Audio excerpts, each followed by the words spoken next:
అందరికీ నమస్కారం. సంకల్పయాత్ర ఇది రాజకీయ యాత్ర కాదు, దైవ సంకల్పం.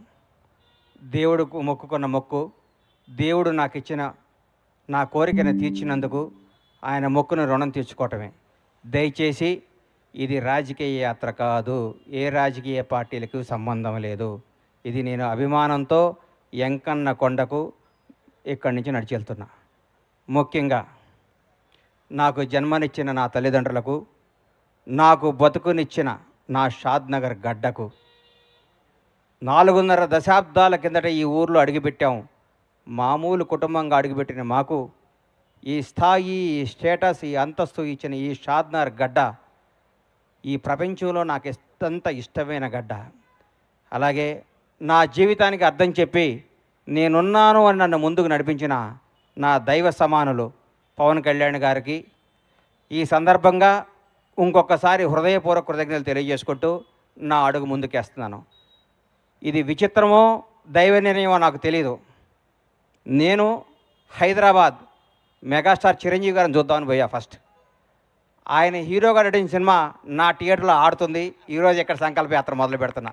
ఎందుకంటే నాకు అదృష్టం ఏముంది, ఇది సంకల్పం. ఓ రోజు ఉదయాన్నే 4 గంటలకి 4:30కి నేను నిద్రలేసే అలవాటు. లేవంగానే నా ఫోన్ చూస్తే నంద్యాలలో చంద్రబాబు నాయుడు గారు అరెస్ట్ చేస్తున్నారు అని చెప్పారు. షాక్ అయిపోయాను. ఇదేంద్రా నాయన చంద్రబాబు గారిని అరెస్ట్ చేయటం అని. నేను అనుకున్నాను చంద్రబాబు గారిని గుంటూరు తీసుకొస్తారు, అక్కడ బెయిల్ ఇస్తారు. బెయిల్ ఇచ్చినాక ఒక నాయకుడు 15 ఏళ్ల పాటు ముఖ్యమంత్రిగా చేసిన మహోన్నత వ్యక్తి, 40 ఏళ్ల సుదీర్ఘ రాజకీయ జీవితం కలిగిన వ్యక్తి, ప్రపంచవ్యాప్తంగా తెలుగు వాడికి గుర్తింపు తీసుకున్న మహోన్నత శక్తి ఆయనకి ఎందుకు జరుగుద్దులే అనుకున్నాను. సాయంత్రం వరకు ఆ నిద్రాహారాలు మాని చూస్తూ ఉన్నాను, ఎప్పుడు వస్తుందా అని. రాంగాలే ఆయన జైలుకి పంపిస్తున్నామన్నారు.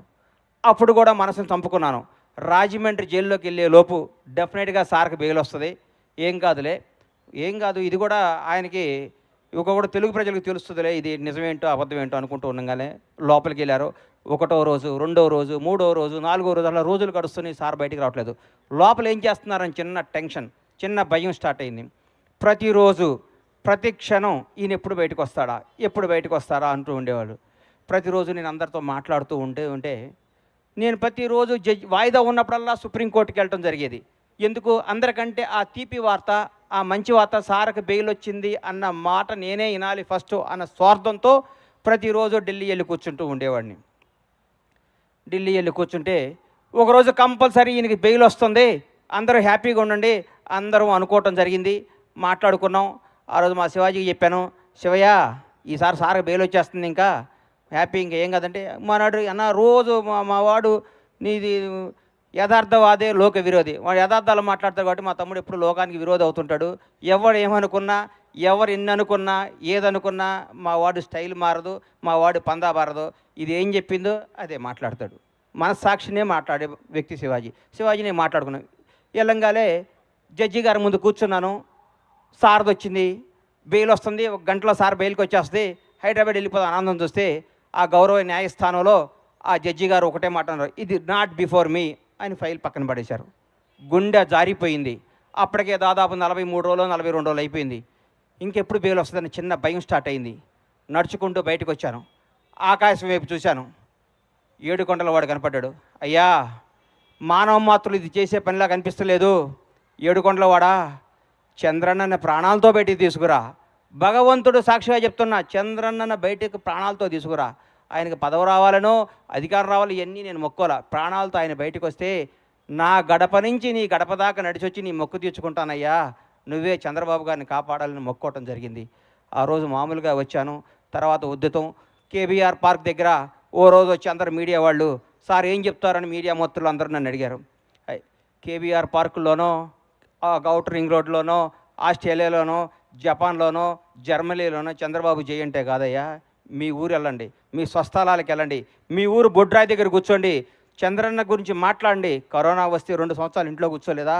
నెల రోజుల పాటు మనకి బతుకునిచ్చిన చంద్రబాబు నాయుడు గారి కోసం మనం నెల రోజులు కష్టపడలేమని ఉద్యమాన్ని తెలరేపితే సోదరిమణులు ఆ రోజు ఐటీ పీపుల్స్ అందరూ మన తేజస్విని కానీ ఆ టీం అందరూ కానీ మా శివాజీ కానీ మేము అందరం ఒక టీంగా వచ్చి గచ్చిబౌలిలో ఆ రోజు అద్భుతమైన జరిగి భగవంతుడి దయ వల్ల ఏడుకొండల వాని ఆశీస్సుల వల్ల దైవ సంకల్పంతో 52వ రోజు మహానేత తెలుగు జాతి గర్వించదగ్గ తెలుగు బిడ్డ నారా చంద్రబాబు నాయుడు గారు బయటకు వస్తుంటే నాలో టెన్షన్, ఏ విధంలో ఉన్నారో లోపల ఎట్లున్నారో 52 రోజుల పాటు ఎలా కుంగిపోయి ఉన్నారని బయటకు వస్తుంటే జూలు పడిచిన సింహంలాగా, తెలుగువాడి గర్వంలాగా, తెలుగువాడు తేజస్సులాగా ఎస్ నేనున్నా, ఈ జైళ్ళు ఈ వ్యక్తులు ఈ కుతంత్రాలను నేను చేయలేవు, తెలుగు ప్రజల కోసం నేనున్నాని అడిగేస్తుంటే ఆ ఉత్సాహంతో ఉర్రెక్కింది.